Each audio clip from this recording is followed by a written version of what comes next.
All right, here we go again. So thank you all for joining us this evening. This is an important topic. I don't want to waste a minute of it. So without further ado, I'm going to hand off to Sandra Firpo from SMC Fire to tell us how to get ready for fire season. Thank you all for joining us, and thank you, Sandra. Take it away. Thank you very much. Thank you, Bridget. Thank you all for being here today, being in the room and on Zoom. And thank you for Parks and Rec and the library for inviting me. My name is Sandra Firpo. I am a emergency services specialist with San Mateo Consolidated Fire Department. As you may know, about 4 years ago, the fire departments from the cities of Belmont, Foster City, and San Mateo merged together, becoming one new agency, now known as San Mateo Consolidated. So San Mateo Consolidated is your fire department, and we proudly serve the city of Belmont, San Mateo, and Foster City. So when you think of the fire department, what's the first thing you think of? And this is interactive, so you can holler out if you want to. The fire trucks. You think of firefighters, of course, big red trucks and firefighters and fire and coming to the rescue and everything, which is fantastic. But there's a lot to a fire department, and there are a lot of different careers and different people who make the fire department function. Of course, our firefighters and paramedics, they're the first line of defense. They're the folks that we call on when we call 911. We have 9 fire stations strategically located throughout our cities to respond to your call. And at this time, about 40 of them are working and on call, ready to serve you. We have about 150 total employees and an average response time of about 5 minutes, which can be a long time. But that's average, meaning that some response times are shorter. And we'll talk a little bit about how you can help make that the shorter end of the response time, okay?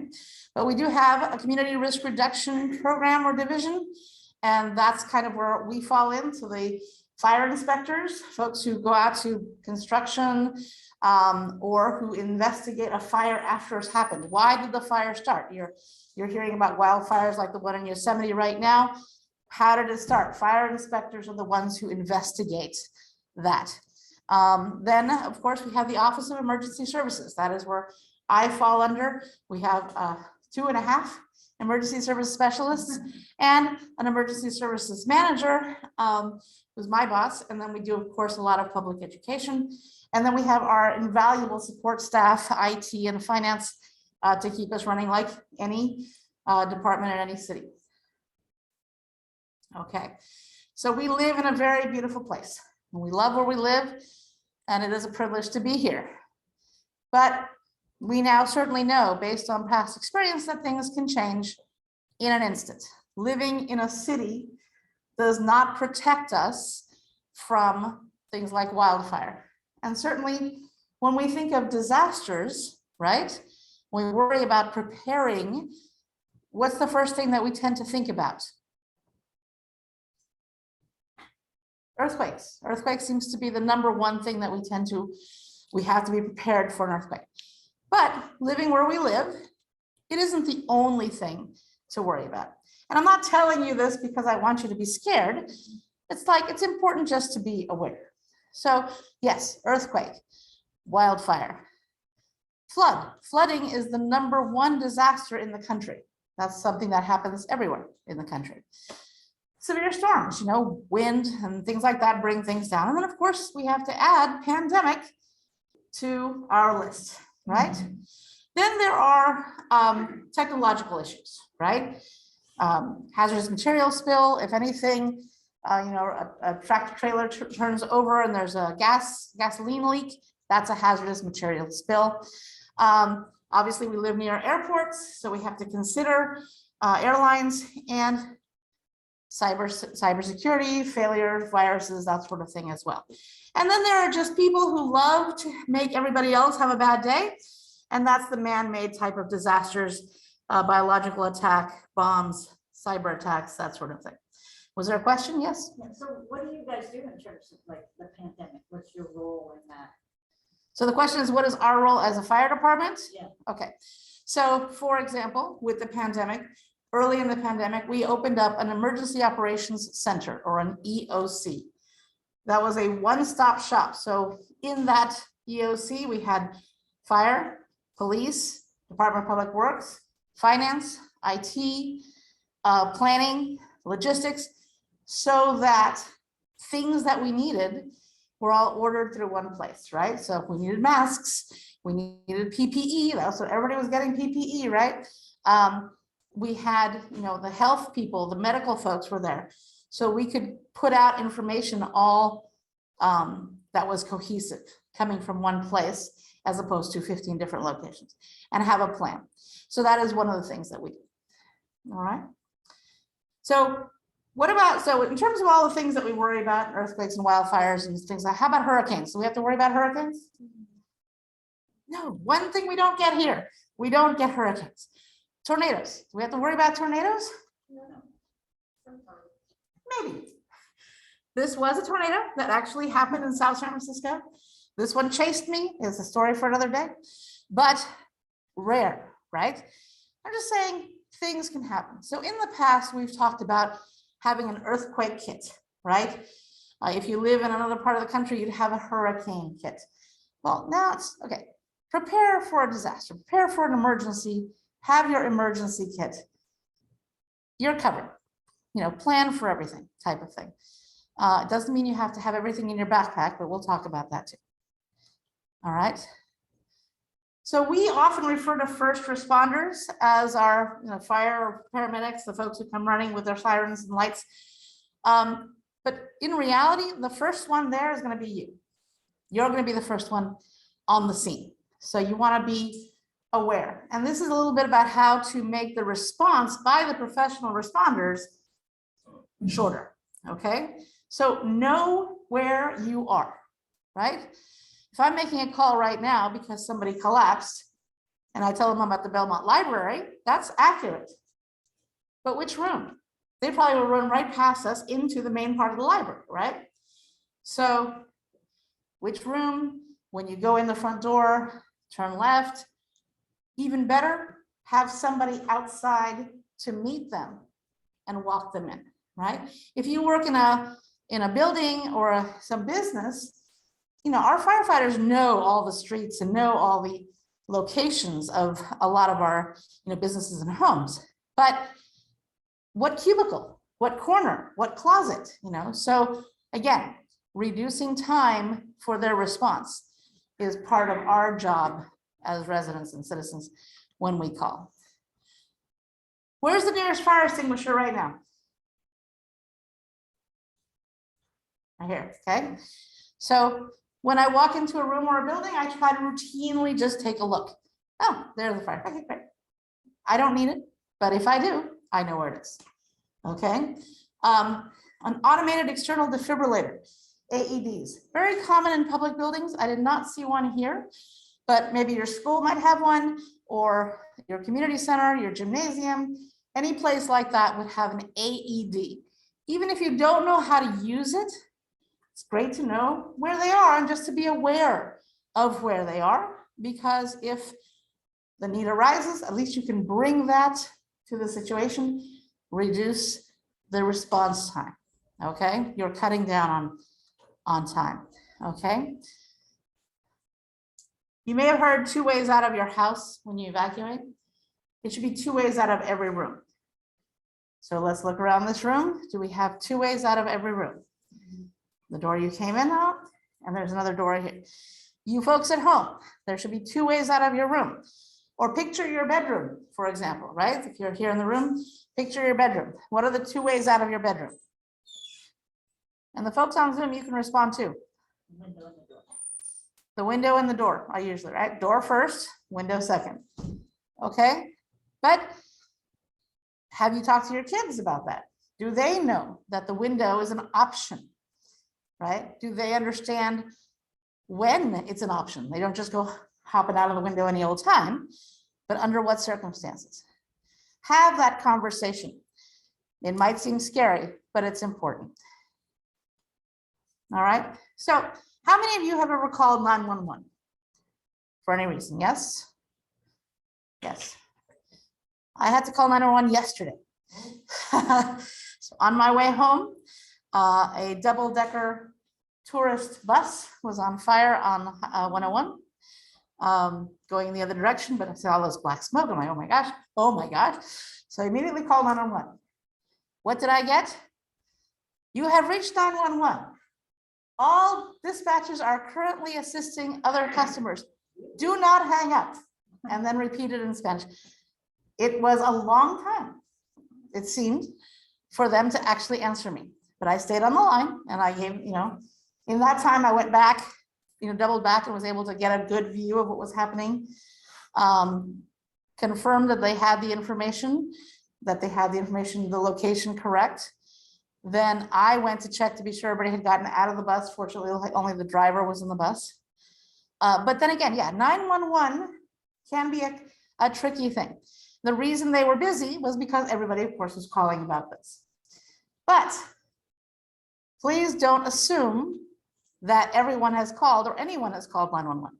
There have been many situations in which everybody's looking, everybody's got their phone and is recording, right? But no one actually called 911. So don't assume that they have it, okay? So please call 911. Another common thing that people tell me about 911 is they're asking all these questions, right? And they're wasting time, just send help. Well, what's actually happening, and our dispatchers are fabulously trained. Amazing job that they do, right? From the moment you call, they are sending the information out. And they're gonna start asking you questions because maybe you're calling because you see someone has, collapsed in your office, right? In a room over there, okay? But then you say, yeah, I smell gas or I smell some chemical, right? So then the paramedics and firefighters who are on their way get that information. And so while they're on their way, they can start pulling out their gas masks and whatever other specialized equipment they have so that when they arrive, they're already ready to go. Not that they have to go back to the truck to get something after they've arrived. Again, reducing the response time. So stay on the phone with 911, answer all of their questions, and have somebody out to meet the fire department when they arrive. Remember, you can put them on speaker. So if you are perhaps giving someone CPR, you can put the dispatch on speaker and talk with them. They can walk you through it because even if you've taken CPR and first aid, and I highly recommend that you do, you're nervous and the adrenaline is going. So they will walk you through it, right? Now, keep in mind, very few of us have landlines anymore, right? Most of the time, like I did yesterday, we'll be calling 911 from a cell phone. When you call from a cell phone, and never hesitate to call 911, but when you call from a cell phone, the dispatch that answers may not be the one closest to you.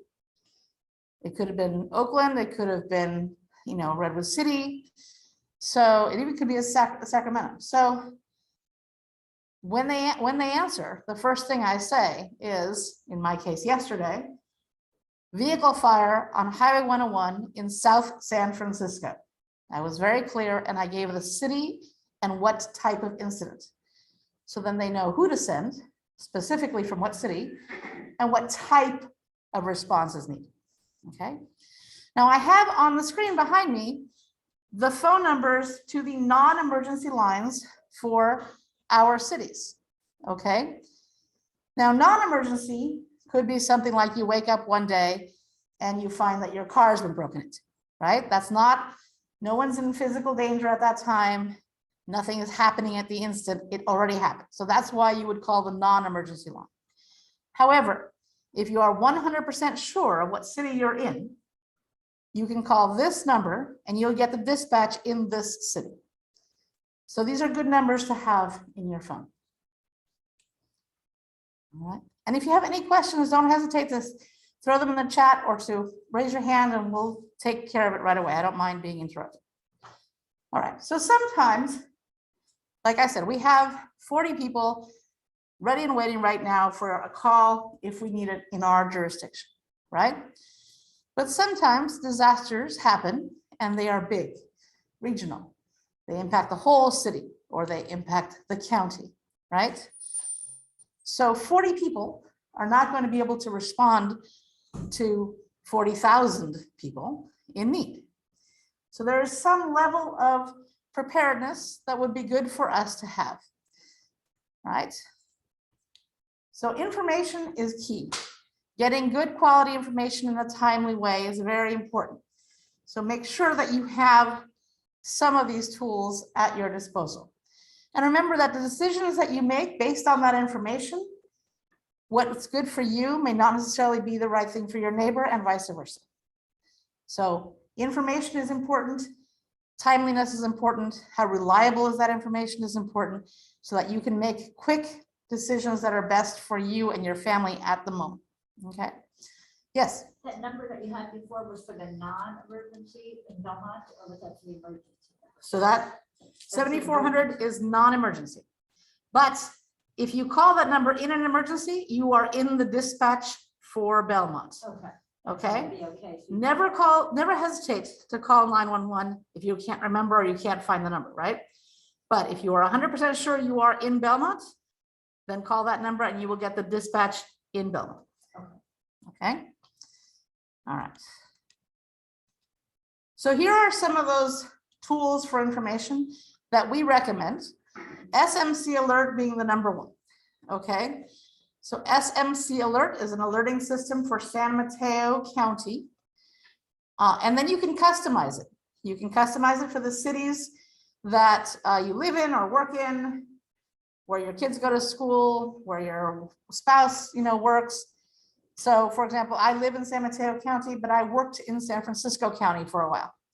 So I had the alerting system for both San Francisco and San Mateo, right? And so those will be, alerts about closed roads, police activity, fire, things to avoid, right?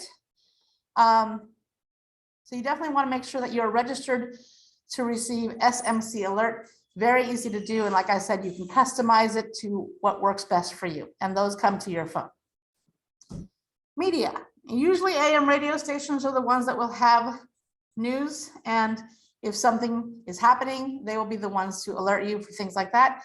And your local, not cable, local TV stations are the other source. And then of course, social media. Be sure that on your social media, you're following, San Mateo Consolidated on Twitter or Facebook. We have Nextdoor. There's all kinds of things. Follow your local, PD department. All those things are real reliable and good sources for you. Are there any questions so far? just that one. Okay. All right. How are you going to find out, for example, if we're opening shelters or things like that? So SMC Alert is one of those ways that you'd find that out. Channel 27, if TV is working and electricity is on, channel 27 is another place that we might post information. The cities of Foster City and San Mateo have an emergency radio station, an AM station. But again, local radio and TV are really, really very good sources, as well as your social media following fire, PD, Department of Public Works, the city, that sort of thing. All right. Now this is fairly new, and this is a game changer. And I cannot, if you do one thing today, this is it. Okay. Know your zone. A new program called Zone Haven is in place. And what's beautiful about this is that they've taken the county of San Mateo and divided it up into zones. You can see them behind me, or you can see it on your screen. So they divided Belmont into various zones, right? Yep. So here's Belmont E009, 010. This is San Mateo, SM. So you want to make sure you know your zone. And what's great about this is that police, fire, public works, and residents are all using the same map. Because up until recently, if we wanted to evacuate a neighborhood, we'd say, everybody northeast of, Alameda de las Pulgas and southwest of Carlmont, you evacuate. And you're like, do I fall? And I don't remember my northwest from my southeast or where, especially in an emergency, right? So Now they can say, we need to evacuate Belmont E010, and we need everybody in E009 to shelter in place, right? So now you know what's happening.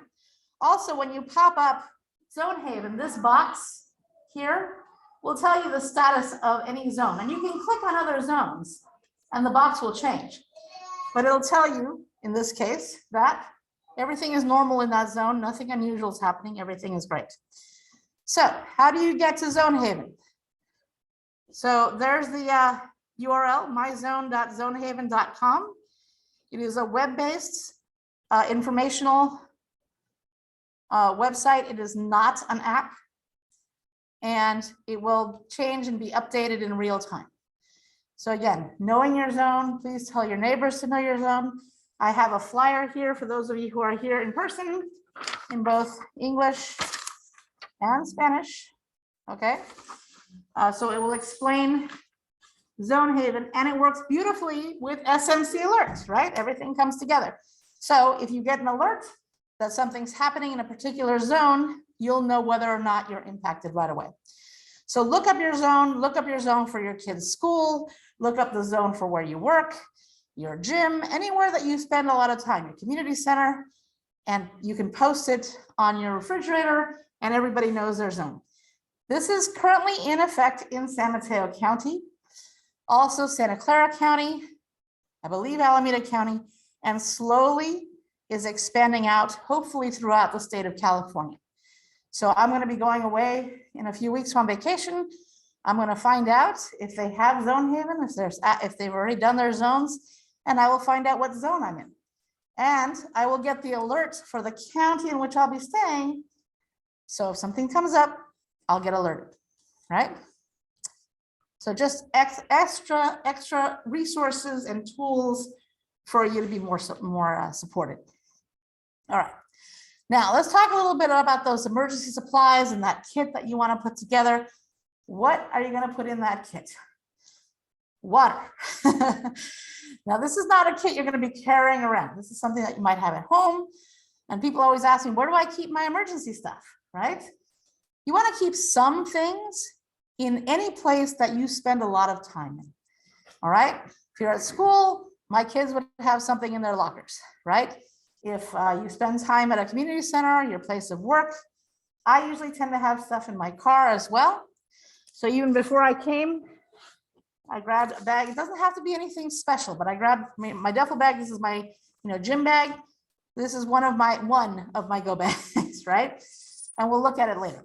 But almost every disaster, with the exception of the pandemic, has had like a boil water notice or something, because they need to confirm that our water source is safe after an earthquake, after a wildfire, right? So water is definitely going to be an issue almost in any situation. So anytime you can store water at home, I highly recommend it. Now it says 1 gallon per person per day. That's a minimum, right? How much water did you use today? Did you make coffee this morning? Did you wash your face? Take a shower? Brush your teeth? Did you have anything to drink today? Right? All right, this is it. Are you cooking anything? Okay, is this enough water for you? It's up to you. There's no right answer or wrong answer here. Okay, but you decide if 1 gallon per person per day, and if you have pets, count them as well, is enough for you. Okay, so consider that. And if you use bottles like these, you can stack these and support these. And the next time you go to the store, you can trade out the old ones and put in the new ones, keep a stash handy. All right. Again, it depends on how much space you have, where you live. Again, no wrong answer, but do what you can to improve your situation. Think about the dietary needs of your family. Is anybody particularly allergic to something, or a particular dietary need, right? You need to have low salt, or I can't think of anything right now. But whatever dietary needs you have, in a disaster, yeah, we're going to shelter people, we're going to feed people, we're going to do what we can, but it may be pizza. It may be sandwiches. It's not going to be a multiple gourmet meal of different types and options. So you might want to have in your emergency kit a few, bars, protein bars or something that all of you can eat. That'll tide you over for a few days until we start getting more options in. All right. But these are some suggestions, obviously ideas and things that people tend to overlook. Communications. Communications, number one bugaboo, number one thing that goes wrong in any emergency, right? What's the first thing we do when there's an earthquake after we cover and hold on, duck, cover and hold on, right? After that, we're jumping on our phones to call people. And you're calling, you're calling, you're calling, we're all calling. What happens? The bandwidth goes down to 0 and nobody can get through to a local call. So what are some things that you can do? Because, oh my gosh, the number one thing you're worried about are your family members and your loved ones. You want to know how they are. And that really helps if you know that they're okay, to sort of lower the temperature and you can then focus on what you're doing. But how do you do that if you can't call them? All right. So let's assume the phone calls are not going through. You can send a text. Text takes less bandwidth. No emojis, no video, just a basic text. Hey, we just had an earthquake. I'm at work staying here. Now they know that I'm safe. Now I may not get there immediately, but it's going to get there eventually. But at least it's one way. Changing your greeting on your voicemail. Sometimes they can't get you, but it'll go to your voicemail. So change your greeting. Hey, this is Sandra. Just had an earthquake. I'm safe. I'm going to stay at work, or I'm going to stay at the Belmont library or wherever, right? That way they know, again, I didn't give away a lot of information, but enough for my loved ones to know what the situation is. On your social media, change your status on Facebook from, married to safe.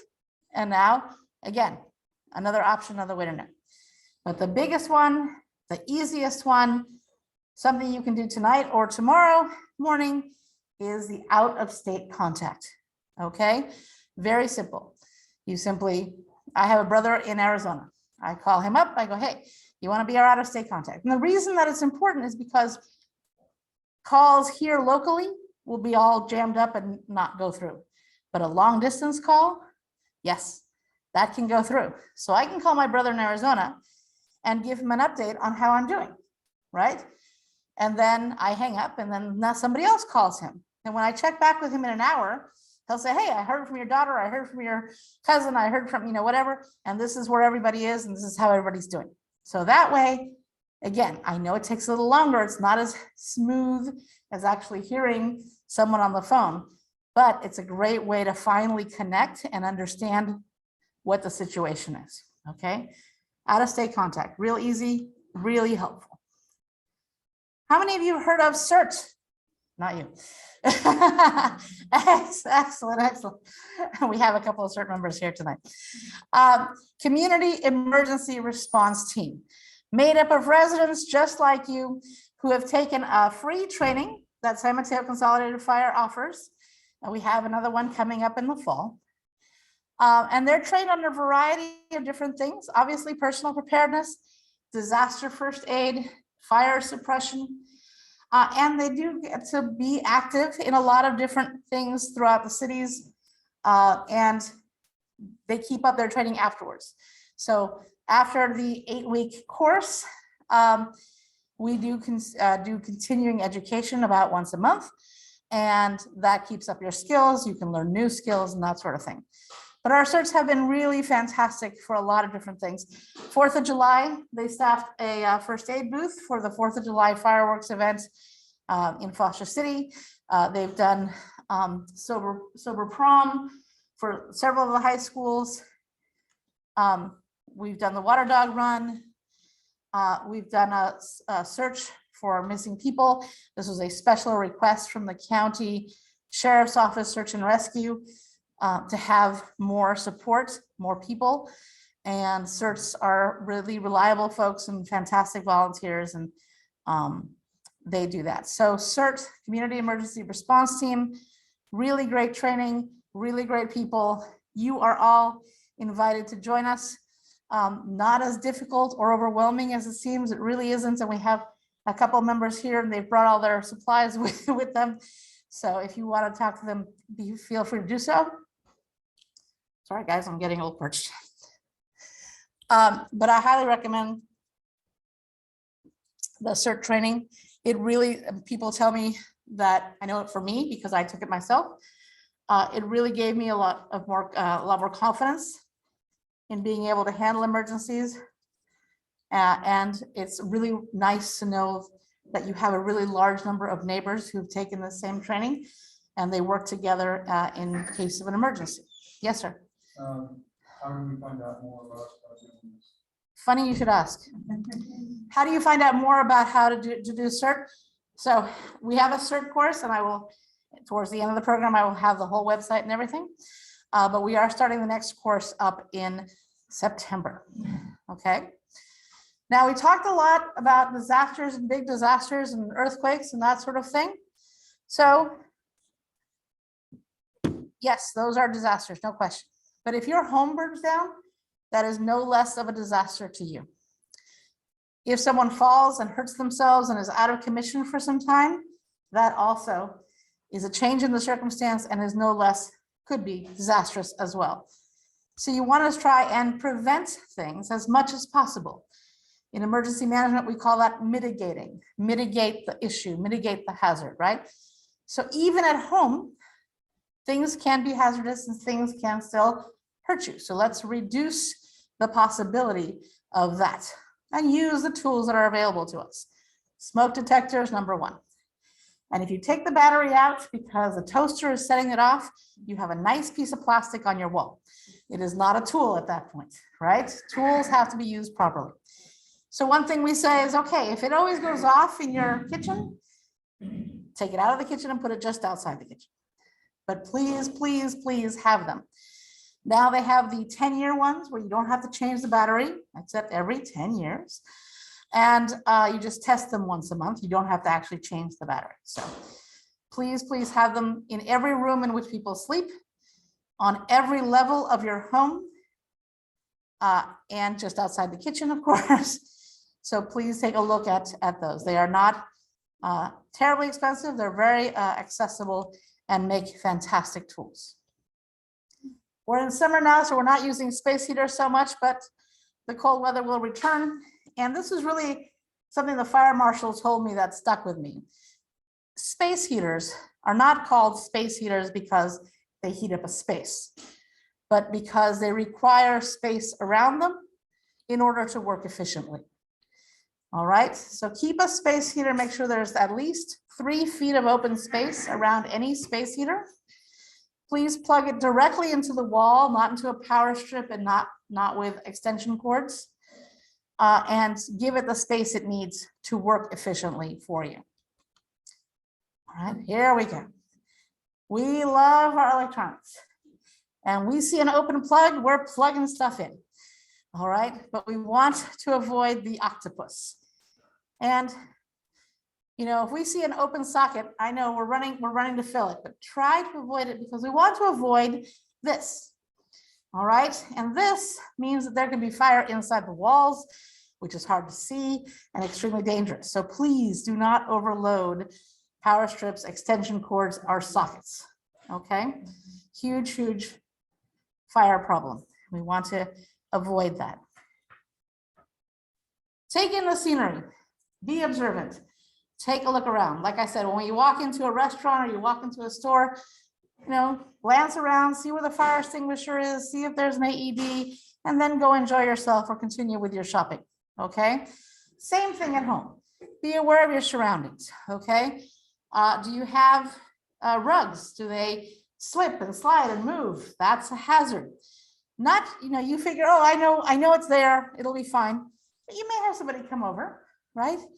And in the middle of the night, you might forget and slip and hurt yourself. So again, be aware of your surroundings.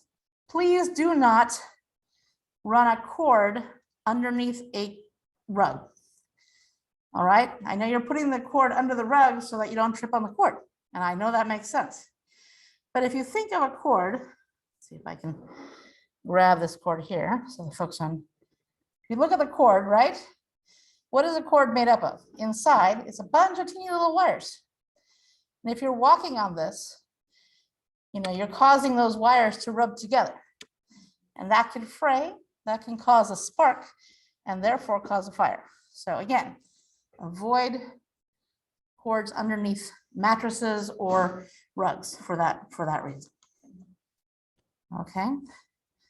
Use the tools that are available to us, and we have fantastic resources. So if you're out skating or out in activity, wear a helmet. If you're walking the dog and it's late in the evening or starting to get dark early, be sure you're wearing something that's visible, lighter colors, or a high visibility vest or something. Okay, very hard for drivers to see us, and they're not always looking for us. So help them help you. Any questions? How are we doing? All good? All right. And then move things out of the way. Make sure there's a clear passageway. We're all leaving stuff all over the place. They're not seeing the slide sometimes, so move away sometimes. And come back. Is it? My apologies, gang. I wasn't sure if I was standing in front of them or not. Okay. So remove things out of your way. Make sure that carpets are secure, not slipping, and then wear the right footwear. I know we all want to have the cute shoes, but wear the right footwear for the right thing. Okay. Inside the house, outside the house, same idea. Medications. Now, when we think of an emergency plan and we're thinking, okay, we have to evacuate. Okay, I have pets. All right, I know that if I have to evacuate the pets, I got to take food. I got to put them maybe in a crate. Okay, if I have young children, I put car seats. Got to make sure I get them into the car seats. But your dynamic of the family or your workplace can change very easily. If someone's having surgery, for the next month, they're going to be recovering. They're not going to be at their 100% physical ability. So they may need extra help. If you know that a neighbor is having surgery, or broke a leg, then keep in mind, they're going to need a little extra help if we should have to evacuate, if we have to do something, right? So keep in mind that your family dynamic, I don't have anybody who's sick, or I don't have anybody in a wheelchair. Yeah, that can change. It can be temporary or permanent, but it can change. So keep in mind where your family, where your workmates, where everybody kind of is. So you're aware of who might need extra help, or if you need extra help, make arrangements to have someone, check on you, assist you, come by and do something for you if you need it. Build a network for yourself. All right. Any questions so far? How are we doing, gang? All good? All right. How am I doing too? Great. All right. Defensible space. We live in Belmont. Beautiful place. Lots of hills, lots of greenery, lots of trees. Okay. Things can happen. When we see the defensible space idea, often it is for people who have a lot of property. Maybe 2 or 3 or 4 acres, right? That's not the case here. We live in an essentially urban situation, but we have a lot of beautiful area, a lot of hills and a lot of trees. So you want to make sure that you work with your neighbors to keep things down, to keep things defensible. All right. So I wanted to show this to you because it's not only scary, but it's accurate. We've learned a lot from the wildfires we've had in the last several years, and it's been a tough lesson. But one of the reasons, and we've heard the wildfires spread so quickly, and we're talking a football field a second, was because of embers. Every one of those little lines that you see in this picture is an ember, small, but it's a fire. It's like a lit match. And the wind carries it very far, and so starts other fires. These embers can also get into your vents in your home, into your attic, into your crawl spaces. And that's how the fires start in the homes, okay? There are types of vents that you can get to help prevent that. There are things you can do to harden your home. But I wanted you to see this because it isn't necessarily the fire coming to the home that's going to destroy the home. Sometimes it's these embers that start the fires from within. All right, so here's where we work a little bit about defensible space in a more urban situation. We love our flowers and we love all our plants and our greenery, but allowing them to be touching our home allows fire to progress like a ladder situation. So let's say the fire's in the tree here, right? If there were bushes here, it would go to these bushes and possibly this tree, and then more bushes here, and then grab onto this fence. And from this fence, it would go right to the house, right? So it's growing from one thing or jumping in a ladder situation from one to the other. So you want to prevent that by creating these spaces. So here in the first 5 feet from around the house, there is nothing flammable, right? Everything is open, clear, cut, trimmed, okay? And then you can start having landscaping just outside that 5-foot range. So we're not saying take away all the beauty and all that stuff. There are ways of doing it. If you attend a FireWise presentation, and we'll talk about that in a moment, we have people who are experts in landscaping who will talk about how to landscape that's drought tolerant, that is fire resistant, and help us. And then if all of our neighbors did that type of thing, we'd end up with a community that as a community is defensible, right? So check your gutters, check your vents. Is there brush right up against your house? Think about moving that out a little bit. There are ways, and again, like I said, in FireWise, we go over a lot of different options and resources for you. All right, and home hardening, as I was saying, so here's a situation where they test the embers on different types of materials in the house, and notice that this one obviously is catching fire while this one is still being fairly resistant. So there are materials and things that you can use to protect your property. All right.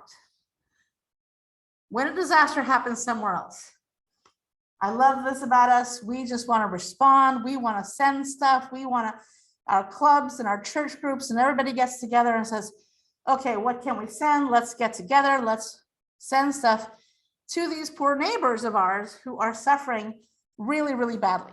And that's very, very important. Now, in any disaster, and every disaster is unique, in any disaster, there are... The library will be closing in 15 minutes. 15 minutes. The public computers will be shutting down in less than 10 minutes. Please release your print jobs and ask your final questions at this time. Thank you. Thank you. Now, that was perfect. So 3 things that are always in short supply in any disaster. Number 1, space. If there's any space, we're using that to house displaced people. We're using that to feed people who need to be fed. And we're using it to house and feed any professional responders who might be coming in from out of the area to help us with whatever the disaster may be, right? So that space is really taken up by that assistance that is needed, all right? Number 2, personnel. Personnel is tied up with the disaster. Whatever it is that they're doing, they're working towards mitigating, reducing, fixing the problem, okay? So all of our personnel is focused on that. And the third thing in short supply in any disaster, money. Money is running out the door for things that they need, right? But there's no sales tax coming in, there's no property tax coming in, there are no businesses open. Obviously, money is just going out very quickly. So those 3 things are in short supply no matter what in any disaster. So what do we do? What do we send? How do we help these neighbors who are having arguably the worst time of their lives, right?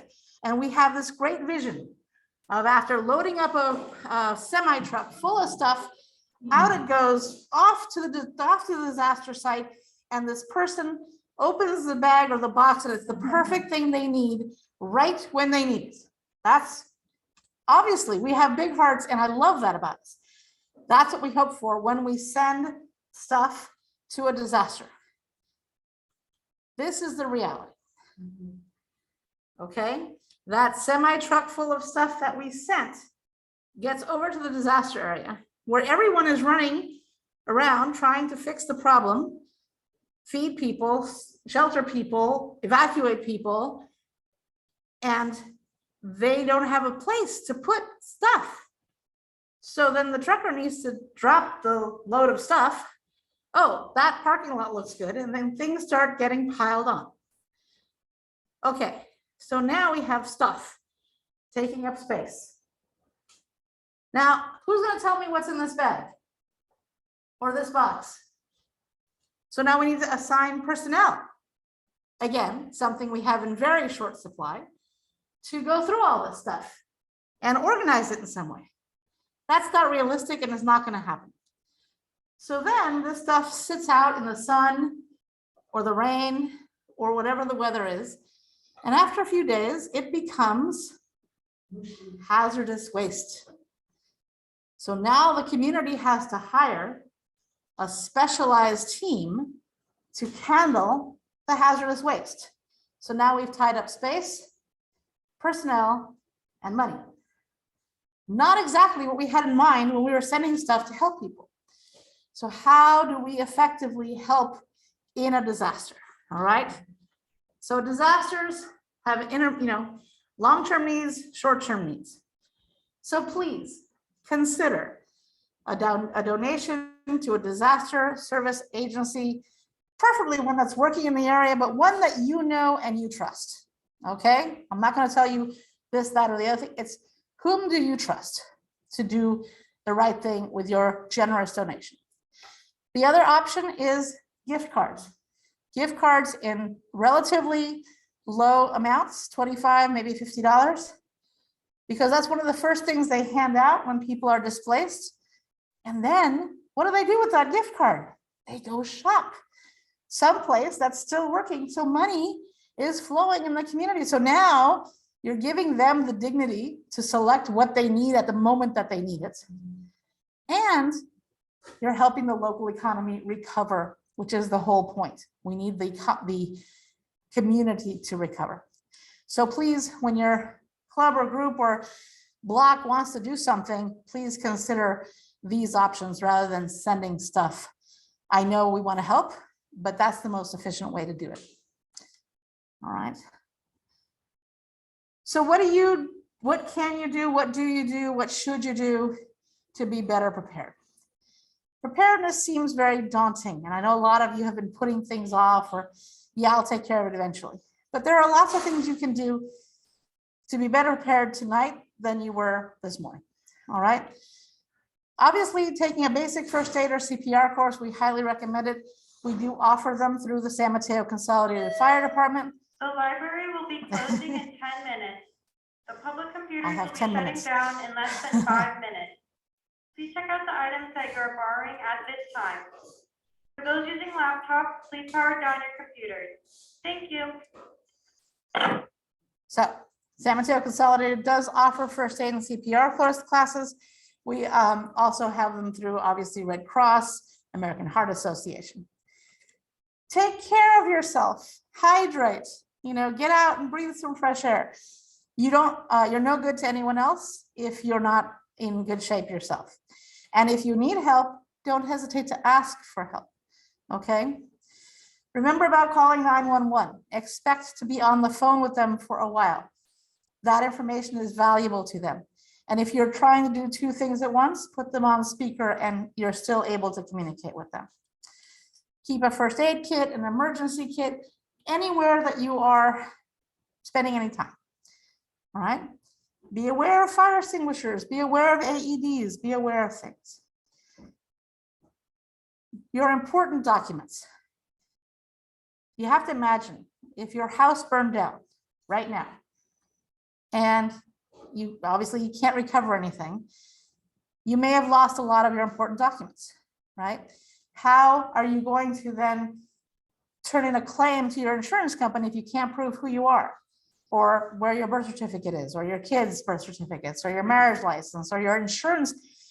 Do you know who your insurance company is? And do you happen to have them on your speed dial? Because most of us don't.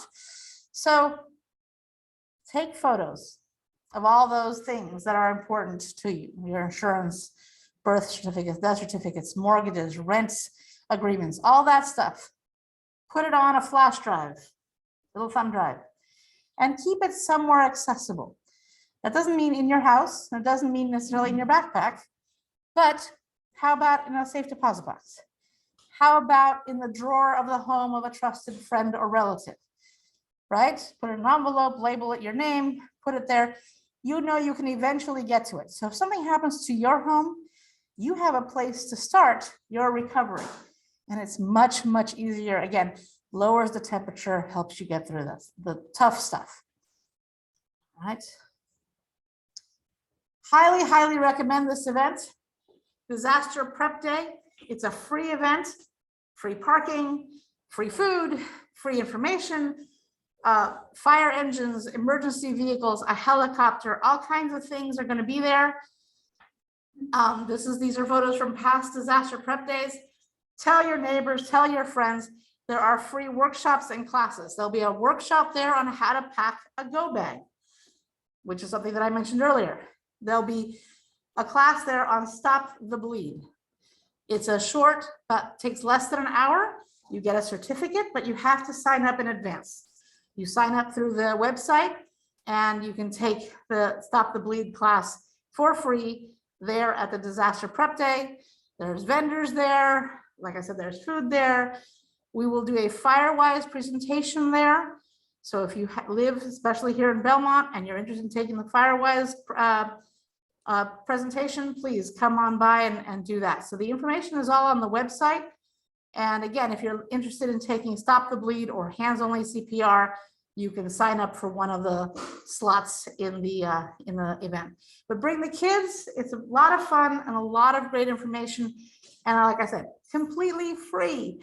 So enjoy. Coming up on July 30th, just in a couple of weeks. How are we doing? Any questions? At the end, can you show those numbers again so that people want to see? Absolutely, Again, absolutely. the phone numbers. Yes. All right. What do we do now? How can we be better prepared, like I said, tonight than we were this morning?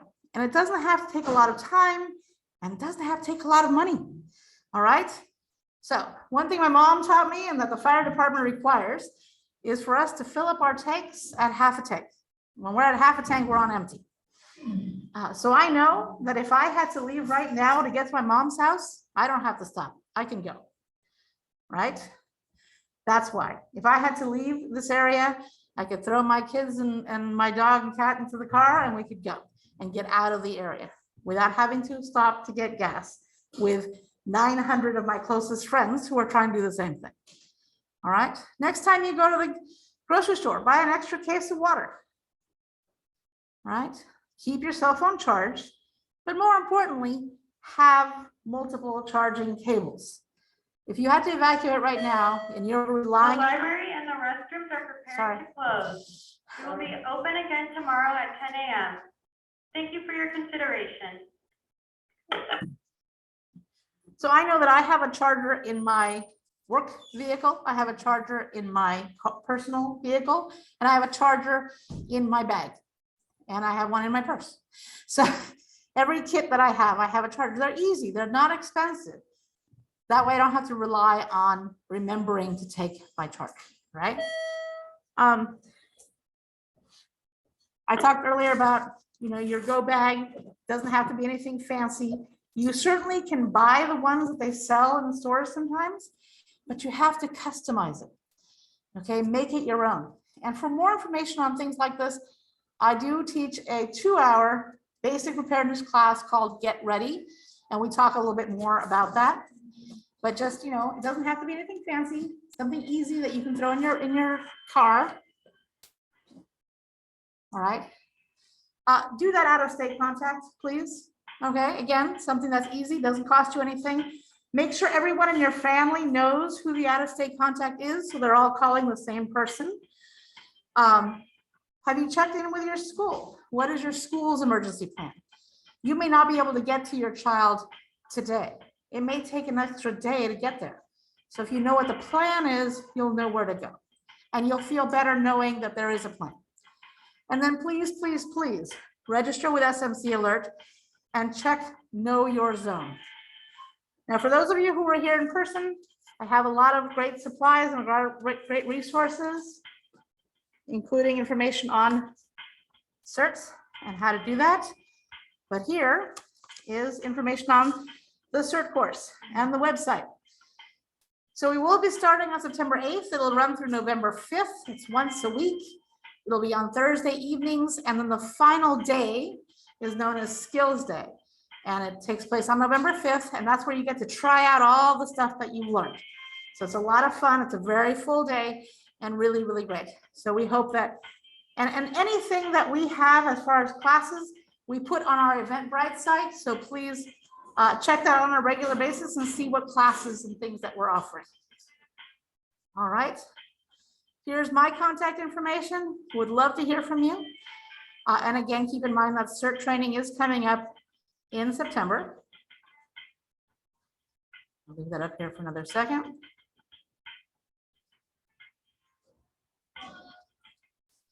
And again, we offer several different classes: first aid, Firewise, CPR. Prepárese is a Spanish version of Get Ready. And all the classes are listed on our Eventbrite site. I know that you wanted to see those phone numbers again. So let me give it another second and I'll take it back to those phone numbers so you can write them down and put them into your phone. There we go. And you get to see the whole thing backwards.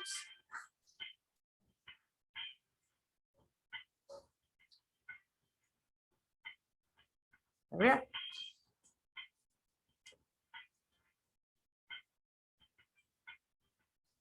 So are there any questions that I know I covered a lot of material in a very little amount of time. I hope you will take a Get Ready class or the CERT course from us. And we go over this with more time. And again, the great thing about CERT is you get to see things more than once. So, you know, it's a really helpful thing. Again, I thank greatly the City of Belmont Parks and Rec, the library, and all of you for being here today and for inviting me to talk. And I hope it was helpful. I think it was, thank you.